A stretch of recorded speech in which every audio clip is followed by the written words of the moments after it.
Bismillahirrahmanirrahim. Assalamualaikum warahmatullahi wabarakatuh. Selamat datang teman-teman di video ini. Kali ini kita akan membahas tentang pola pikir orang-orang sukses. Dan sebelum saya mulai, saya minta bantuan teman-teman untuk mendukung channel ini dengan menekan tombol subscribe dulu bagi yang belum.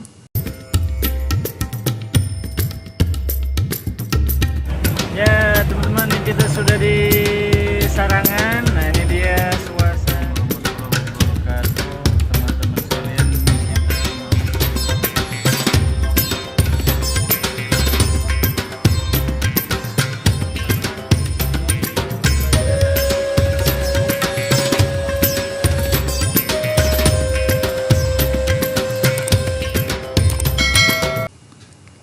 Oke teman-teman, kita semua di dalam kehidupan ini tentu mengalami berbagai tantangan, mengalami berbagai masalah, cobaan hidup dan lain sebagainya.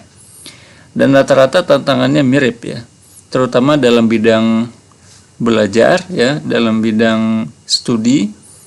Rata-rata tantangannya kurang lebih sama ya, mengalami masalah dalam hal ingatan, mungkin ya sulit menghafal, ada juga yang mengalami tantangan seperti godaan-godaan untuk bermain game atau mungkin menonton TV dan lain sebagainya, atau kalau zaman sekarang sosial media ya, menghabiskan banyak waktu untuk sosial media, game dan lain sebagainya. Tetapi tetap ada pelajar-pelajar yang mereka itu sukses ya, mereka itu berhasil meraih prestasi-prestasi tinggi. Lalu sebenarnya apa sih yang membuat sebagian siswa itu bisa lebih berhasil daripada yang lain? Dan kali ini saya akan membahas beberapa pembahasan yang membedakan ya antara pelajar-pelajar yang sukses dengan yang mungkin tidak sesukses kawan-kawannya yang lain. Nah, kali ini Anda bisa lihat di dalam slide ya, bahwa ternyata ada yang membedakan antara 5% dengan orang-orang yang 95%. Nah, inilah yang oleh sebagian orang disebut pola pikir pemenang. Nah, yang 5% ini memang minoritas ya. Maka di sini saya buat pertanyaan, apakah Anda siap untuk sukses? Jadi memang dalam dunia motivasi ya, dalam dunia pola pikir, ada yang disebut dengan pola pikir pemenang. Yang ini di sini dibuat teori bahwa yang memiliki pola pikir pemenang itu kurang lebih sebanyak 5%. Bahkan kalau Jim Rohn dalam beberapa ceramahnya mengatakan 3%. Jadi orang-orang dengan pola pikir yang baik ya, pola pikir pemenang, yang kalau istilah yang dia gunakan adalah yang mampu mencapai kemandirian finansial, itu adalah 3%. Nah, kalau di sini dibuat 5%. Dan bahkan kalau kita baca teorinya Brian Tracy, dan juga dalam ceramah-ceramahnya dia membuat teori 20% ya, 20% papan atas. Dan di dalam 20% itu ada 20%-nya lagi. Dan di dalam 20% itu ada 20%-nya lagi. Yang di setiap persenan itu ada yang 1% paling atas ya. Nah, apa sih yang membedakan mereka? Oke, jadi ternyata teman-teman sekalian, kalau Anda lihat ya, di dalam gambar ini, yang 5% itu mereka mengatakan I want to succeed. Aku mau sukses. Nah, ini adalah sebuah pola pikir atau bisa dikatakan bingkai pemikiran yang dimiliki oleh para pemenang. Ya, jadi mereka bukan hanya membayangkan atau berencana untuk sukses, tapi mereka benar-benar mau untuk sukses. Nah, sedangkan yang 95% yang bagian bawah, kalau teman-teman lihat, ini adalah pola pikir orang-orang yang rata-rata ya. Kalau di sini disebutnya loser. Mereka berharap untuk dan membayangkan untuk sukses. Sebenarnya itu sebuah awal yang bagus ya. Itu sebuah awal yang bagus, tetapi untuk benar-benar menjadi sukses, seseorang yang dalam pola pikir rata-rata itu harus bisa merubah pola pikir itu ya, dari tadinya hanya berharap dan punya harapan berubah menjadi punya kemauan, berubah menjadi punya keinginan yang itu lebih tinggi lagi sifatnya ya. Kalau dalam teori filsafat suksesnya Napoleon Hill disebut dengan ambisi atau obsesi. Ya, jadi ketika harapan itu masih berbentuk harapan, dia tidak memiliki dorongan yang kuat untuk membuat seseorang itu mengeluarkan energi terbesarnya ya untuk berhasil. Tetapi ketika harapan itu sudah dia formulasikan lagi, sudah dia kembangkan lagi menjadi sebuah obsesi, ya, maka dia akan masuk menjadi 5% ini. Jadi sebenarnya 95% dan 5% ini ada hubungannya ya. Sebelum kita mencapai 5%, biasanya kita berada di 95%. Nah, lalu bagaimana sih caranya untuk bisa mencapai kondisi pikiran di 5% ini? Nah, bagaimana sampai seseorang bisa benar-benar ingin berhasil banget ya, gitu ya, terobsesi banget, ambisi banget untuk berhasil. Bagaimana caranya? Oke. Ini ada banyak cara untuk mencapai situ ya. Mungkin penjelasannya bisa cukup panjang. Tetapi yang ingin saya sampaikan dalam pertemuan kali ini, mungkin saya tambah satu slide lagi ya. Nah, bedanya adalah yang 5% ini mereka benar-benar merasa adalah sebuah keharusan bagi dia untuk sukses dan dia siap melakukan apapun. Siap mengorbankan waktu, tenaga, pikirannya untuk dia bisa sukses. Ya, jadi yang 5% ini sudah membuat keputusan bahwa sukses itu adalah sebuah keharusan. Tidak boleh tidak, apapun harganya, berapapun harganya akan saya bayar. Dengan tenaga saya, pikiran saya, waktu saya, capek saya, lelah saya, sakit saya, dan lain sebagainya. Jadi yang 5% ini sudah siap untuk hidup dan mati dia ya, akan dia jalankan demi mencapai sukses tersebut. Nah, jadi dia sudah siap sengsara gitu ya, siap susah dan lain sebagainya. Tetapi kalau yang 95% ya, mereka berharap untuk sukses. Tetapi mereka ingin menjaga rasa aman mereka. Mereka tidak mau terlalu capek. Mereka tidak mau terlalu keras berusaha. Mereka tetap ingin menjaga kebiasaan-kebiasaan lama mereka. Mereka tidak ingin menghabiskan waktu mereka.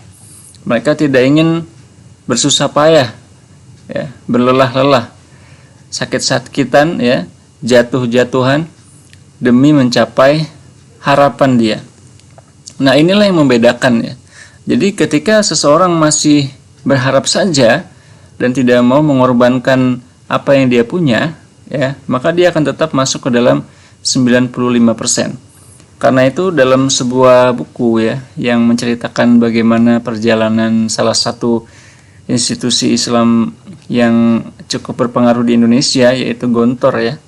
Dalam salah satu kisah bagaimana berdirinya Gontor yang pernah saya baca waktu saya mondok di sana, itu mereka mencapai sebuah kesimpulan ya bahwa kunci keberhasilannya adalah pengorbanan.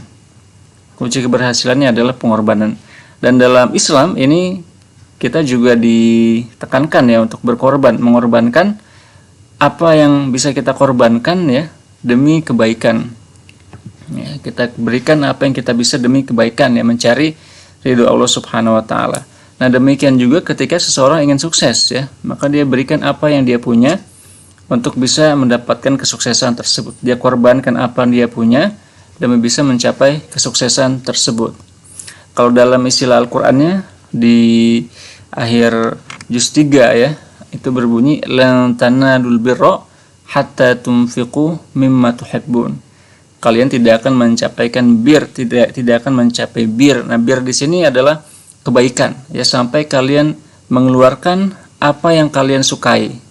Maka orang-orang yang sudah mencapai pola pikir 5% ini ya, mereka siap begadang ya, mereka siap mengurangi jam bermain, mereka siap mengurangi jam istirahat, mereka siap mengurangi waktu-waktu santai mereka demi mendapatkan apa yang mereka inginkan. Nah, bagaimana sih caranya untuk mencapai pola pikir seperti itu ya? Nah, ini nanti ada banyak sekali tahapan, ada banyak sekali proses ya. Yang antara lain apa? Seperti yang saya pernah sebutkan ya di pertemuan sebelumnya. Bisa dengan kita itu memperbanyak doa, memperkuat doa dan lain sebagainya. Dan ada beberapa orang itu mereka mengalami suatu kegagalan dulu ya. Atau bisa juga mereka mendapatkan doktrin ya dari orang tua mereka. Nah, kalau contohnya itu misalkan seperti kalau saya pribadi dulu ya, ketika saya merasa nilai jelek itu menyakitkan bagi saya, maka saya ingin berubah ya. Kalau di sejarah Gontor ya, salah satu pesantren yang cukup berpengaruh di Indonesia, itu karena didoktrin dari orang tua ya. Jadi orang tua dari para pendiri itu memberikan wasiat bahwa mereka berharap ya, orang tua para pendiri pondok tersebut berharap agar anak-anaknya bisa mendirikan pesantren. Nah, akhirnya tercipta sebuah pola pikir pemenang, pola pikir sukses tersebut di pikiran para pendirinya. Dan ini tentu saja akan memiliki banyak faktor ya, tetapi tentu saja bisa didesain juga ya oleh orangnya sendiri. Artinya apa? Maka apa yang bisa kita ambil dari sini? Yang bisa kita ambil adalah kalau teman-teman masih merasa berada di 95%, maka yakinlah bahwa Anda harus berubah menjadi 5%. Karena ketika Anda sudah masuk ke 5%, maka kemungkinan kesuksesan Anda menjadi lebih besar ya. Ya, jadi ketika Anda masih merasa bahwa saya setengah-setengah sajalah, tidak terlalu ngotot begitu ya. Saya malas untuk bersusah payah dan lain sebagainya, itu Anda masih di 95%. Ketika Anda sudah memutuskan pokoknya ini harus bisa ya, dalam jangka waktu sekian saya harus dapat, dan Anda siap untuk mengeluarkan semua energi Anda, maka Anda sudah mencapai pola pikir pemenang. Dan biasanya yang didapatkan oleh 5% ini jauh lebih banyak, jauh lebih besar daripada yang didapatkan oleh 95%. Dan kalau kita masih berada di 95% ya, maka hasil yang kita dapat biasanya tidak sebanyak yang di 5%. Dan saran saya bagi teman-teman dan bagi diri saya pribadi adalah untuk membuat perbaikan sedikit demi sedikit ya. Ketika pola pikir kita masih di 95%, kita harus mengusahakan setiap hari untuk ada perubahan ya. Bagaimana caranya? Ya bisa dengan berbagai hal ya, bisa kita membuat target lagi setiap hari ya. Kemudian bisa juga dengan kita membuat perbaikan dalam diri kita setiap hari ya. Jadi kalau kata Brian Tracy, dia itu membuat teori 1 hari kita buat 1% perbaikan. Jadi kalau pola pikir kita masih belum sampai titik ke pemenang itu, tiap hari kita rekondisi dan lain sebagainya. Nah, ini berlaku untuk dunia akhirat ya. Kalau kita hanya menginginkan dunia, kita bisa gunakan. Kalau kita juga menginginkan akhirat ya, kehidupan yang lebih baik di akhirat nanti dengan memperbanyak sedekah, kebaikan dan lain sebagainya, itu juga tentu saja sangat bisa sekali ya. Nah, inilah pola pikirnya. Jadi memang di dalam agama Islam juga sangat dianjurkan ya untuk mengeluarkan pengorbanan terbaik untuk Allah Subhanahu wa taala, untuk mendapatkan ridho Sang Pencipta ya. Baik teman-teman, ini saja yang ingin saya sampaikan dalam pertemuan kali ini. Mudah-mudahan ada manfaatnya. Dan jangan lupa untuk mendukung kami dengan menekan tombol like dan subscribe bagi yang belum. Dan saya berharap Anda tinggalkan komentar Anda di kolom komentar. Sampai ketemu lagi di video-video selanjutnya insyaallah. Wassalamualaikum warahmatullahi wabarakatuh.